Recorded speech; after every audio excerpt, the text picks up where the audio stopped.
عورتیں جماع کے لیے ایسے مردوں کا انتخاب کرتی ہیں جن کے ہاتھ موٹے اور سخت ہوں۔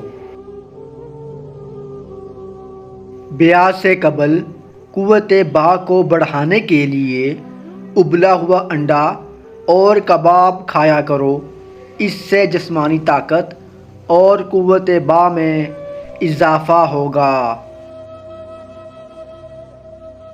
ہم ایک جسم فروش عورت کو طوائف کہتے ہیں، لیکن اس کے جسم سے کھیلنے والے مردوں کو کوئی نام نہیں دیتے۔